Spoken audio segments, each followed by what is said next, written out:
Earlier this year when we published our Alfa Romeo Junior walk around video, you lot certainly didn't hold back in voicing your skepticism about it being a true Alfa Romeo. So we flew out to Italy to Alfa Romeo's testing track to find out if you were right. Look, I get it, I understand your concerns. This is a car which shares its platform with the Peugeot E2008 and even the Vauxhall Mokka, but they have at Alfa Romeo sprinkled enough changes onto it to give it massive potential. And let me recap quickly on what those changes are before we get behind the wheel, because they're important. Now, the big one at the front is the electric motor. It has 280 horsepower and 345 newton meters of torque. So this car will crack 62 miles per hour in 5.9 seconds. And that's helped by the fact that we have a Torsen limited slip differential, which is very unique actually. In fact, no other electric car with front wheel drive has this setup at the moment. The next car to get it will be a sibling of this, it's the Abarth 600e, but that's not out yet. So this is a unique car and it means it should have fantastic traction. And you know what? The chassis mods are even more interesting, and not least because, well, Alfa Romeo has used the Hyundai Ioniq 5N as its reference competitor to tune the chassis on this car. That is the hottest driver's EV of this year. And well, the changes they've done really do go chasing for it. So for example, one of the most interesting things is the fact that we have these 20-inch wheels wrapped in Michelin performance electric tyres. Now, Alfa Romeo normally uses Pirelli tyres for its hot stuff, but they've chosen the best tyre they could get for this type of car, which is really telling. And then you look at the angle these wheels are mounted at. Now, up front, it is minus 1.6 degrees of camber, which is already a pretty extreme setup. But then at the back, it's minus 2 degrees. That is seriously aggressive. There's so much more going on here. We've got a totally different steering rack ratio, so it's much quicker. We've got different knuckles, so the bushing's also different on the suspension. We've got lower springs, the dampers are retuned and different. And then we've also got massive brakes. These are 4-piston calipers up front. And you might have noticed actually there's a bit of metal off the caliper here. We're told that is a counterweight to make the brakes feel even nicer. So we'll see how that translates on the road. And last but not least is the weight, because this car weighs 1,590 kilograms, which, yeah, all things considered, isn't that light. But if you compare it to other electric cars like this, take for example the Mini Cooper SE, which is a much smaller car, well, this is 90 kilograms lighter. And then there's the price. I mean, you get all of this Alfa Romeo for 18 grand less than a Hyundai Ioniq 5N, which means it feels like a great value offering. Although, of course, as we know, electric cars, when they're second-hand, they're even better value, and that is most evident on Cinch, where you can find our cars either on our website or you can download our app. But for now, the only thing left to do is to drive it.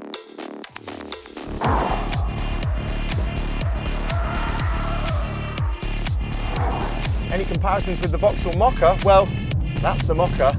This is the double espresso. Wow, it has some grip. What is amazing so much is how it just feels like a hot hatch, more so than some hot hatches today, because they're getting big and heavy. And yeah, this isn't light for a hatchback, it's light for a crossover, but it feels light, and that's what matters. And that's true actually for the Giulia Quadrifoglio as well. This feels on its nose really pointy, really keen to turn. And yeah, okay, there's not much in the way of steering feel, but I'm actually getting a lot of messages through the floor. I can hear the tyres squealing because there's no engine noise, and I can also feel the vibration coming through the floor when they get to the limit of their grip. And then there is that Torsen limited slip differential, which, well, this isn't, you know, monumental amounts of power, 280 horsepower, but there's a lot of torque being delivered instantaneously. And as we know, electric cars, well, sometimes they can just spin up the wheels and cook the tyres, but this one, it doesn't. Honestly, I'm in a corner, steering lock on, foot to the floor, and it doesn't understeer at all. It pulls me into the corner. That is really impressive. And then to go with that, you've got a nice delivery of that power. It's not, I mean, you know, I'm not being thumped in the back. I drive a Tesla most days, and that really kicks you in the back. This is quick. It's quick. I'm not going to deny it. This is right up there with a proper hot hatch. I'm thinking Hyundai or Hyundai i30N, for example. It really does feel enthusiastic when you put your foot down. And then there's the anchors. These brakes, you can really feel, I mean, literally feel. I've got some pedal feel, not tremendous amounts, but enough that I can modulate the braking nicely. But you can also feel that they've upgraded them, because these 4-piston calipers, well, I've been hammering the brakes now for a few bends and they don't feel hot at all. There's no smell, there's no sensation through the pedal that they're getting cooked.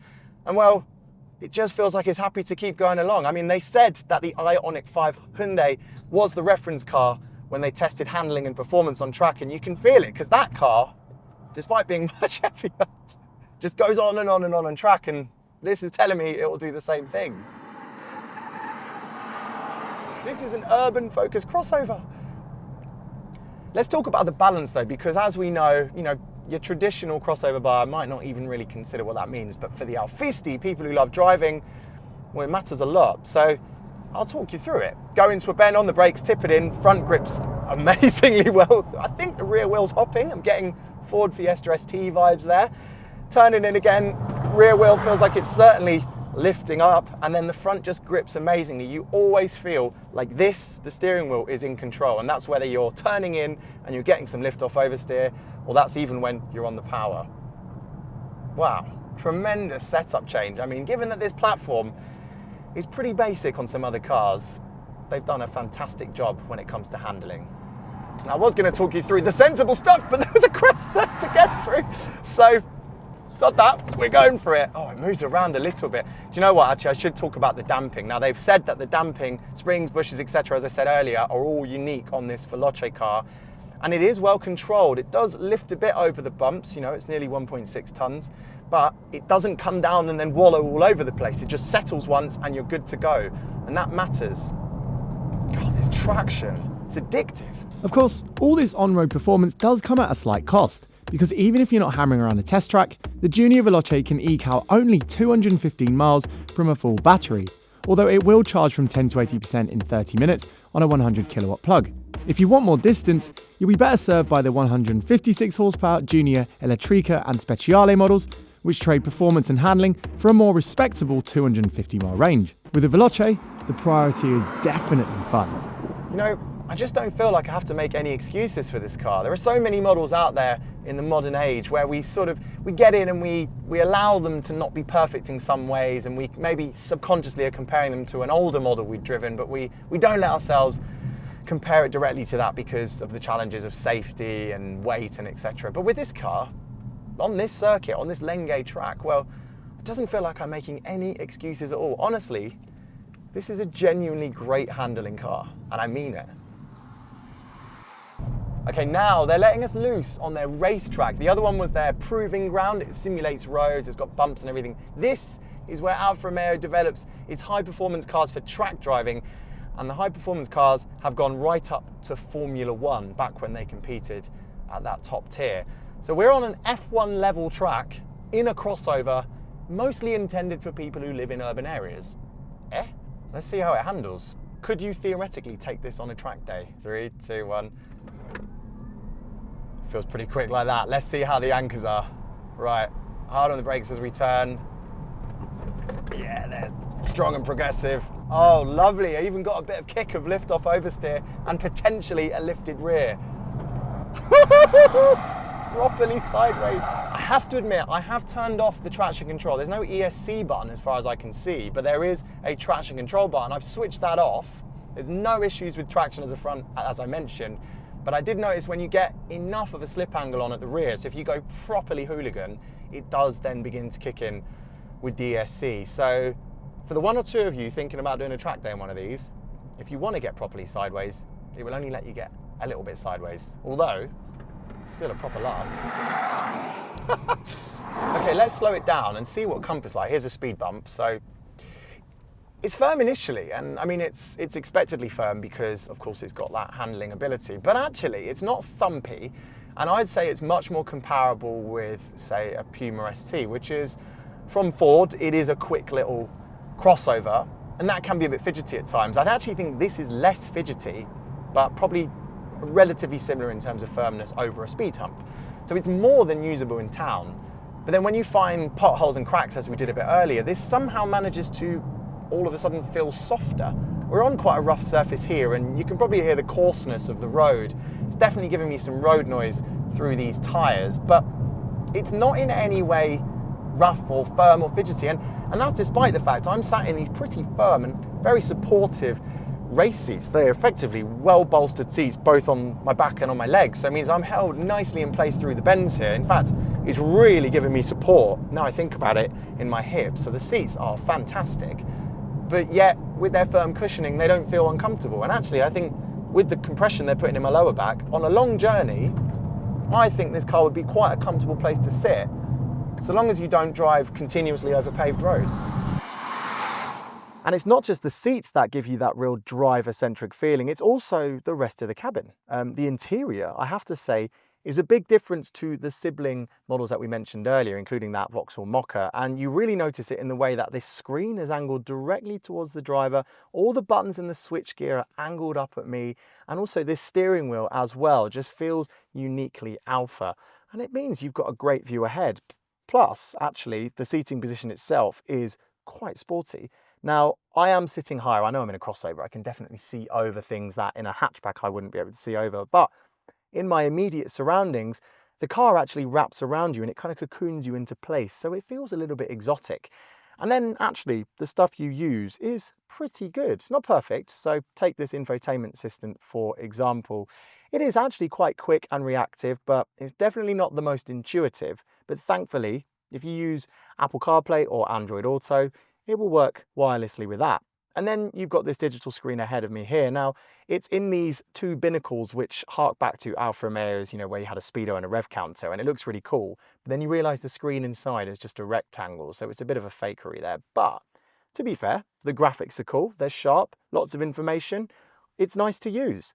And then you think about the fit and finish. All right, yeah, there are definitely some scratchy plastics in positions around the cabin, but they're a bit out of reach, and also you get nice things to counter that. So you've got your wireless charging for your phone, you've even got nice materials, you've got Alcantara with nice stitching, and maybe you'd say that that plastic that they've used saves a little bit of weight, keeps that weight at that relatively light number.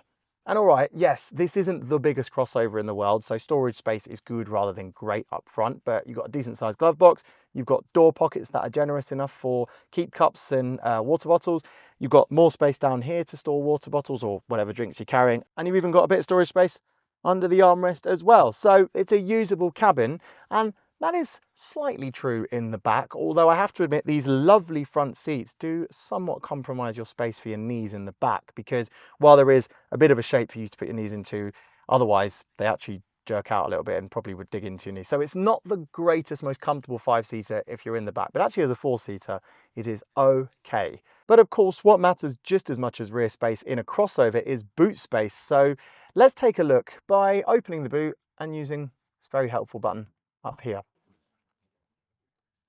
Now, on paper, this boot looks very impressive because it's got 400 litres of space, which actually makes it the best in class when you compare it to electric rivals. And actually looking at it, well, there is a decent amount of room. And we've tested actually Jamil's camera bag here, which is the largest bag you can take on an aeroplane cabin. Well, we reckon you could stack 1, 2, 3, and maybe even 4 across this way. So pretty usable. But of course, if you need more room, well, there's underfloor storage as well. And then you can also fold down the rear bench if no one's in the back. So that splits in a 60-40 configuration. So it's kind of like a big hatchback, which is not surprising really, because kind of is like that, isn't it? So overall, usability wise, I think it ticks all the boxes. Oh yeah, and you even get a front boot, or a FRUNK. But the question we set out to answer at the start of this video is the new Junior a proper Alfa Romeo, one that handles and steers like one? And well, the answer on first impressions is absolutely yes. Okay, I know it doesn't make any noises, it doesn't have a V6 or a 4-cylinder that revs to 7,500 revs, but it feels like an Alfa Romeo through the steering and the way it handles, and it drives lovely. So for a first go at electric cars, I think that is a pretty good start. Although if you're still not convinced, well, try thinking of it this way. Think of it like the cash cow that the Alfa Sud was in the 70s. And indeed, Alfa Romeo has actually said that they hope that this new Junior will break the record of the Alfa Sud, the record-holding car for Alfa Romeo. It sold more than any other models to come since, but this time it will handle like an Alfa should. And at the very least, it could bring in the funds to keep this iconic Alfa V6 going for a little bit longer.